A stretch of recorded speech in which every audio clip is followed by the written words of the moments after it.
240 kilometre દૂર દ્વારકાથી આ શક્તિ મહાદાનવ દૂર છે અને લગભગ 6મી તારીખથી 6મી ઓક્ટોબરથી યુટર્ન લે છે અને યુટર્ન લેવા પછી તેની સ્થિતિ જરા ભયાનક બનશે.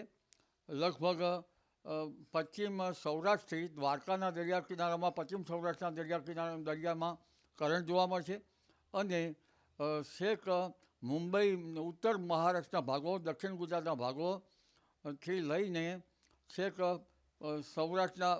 દક્ષિણ સૌરાષ્ટ્રના ભાગો પશ્ચિમ સૌરાષ્ટ્રના ભાગો વિશેષ જામનગરના ભાગો કચ્છના ભાગો થઈને પાકિસ્તાનના ભાગો સુધીમાં તો જાણે દરિયો વલોવાતો હોય તેવું જણાશે અને તેની અસર તારીખ 6થી ધીરે ધીરે થશે. એટલે તારીખ 7-8માં લગભગ સૌરાષ્ટ્રના ઘણા ભાગોમાં વરસાદ થવાની શક્યતા રહે છે.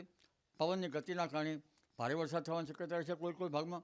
પરંતુ આ વાવાઝોડાની અસરમાં લગભગ દરિયાથી જેમ નજીક આવતું જશે તેમ નબળું પડતું જશે અને લગભગ 986 મિલીબાર અથવા તો 900 ને ત્યારબાદ 900 ઉપર મિલીબારનું હવાના દબાણ છે ત્યાં વધારે ચક્રાઓ લેશે.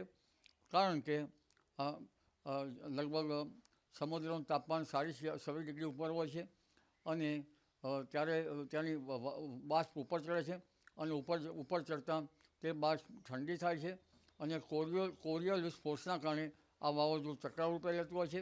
એટલે આવી સ્થિતિનું નિર્માણ હવે થઈ રહ્યું છે.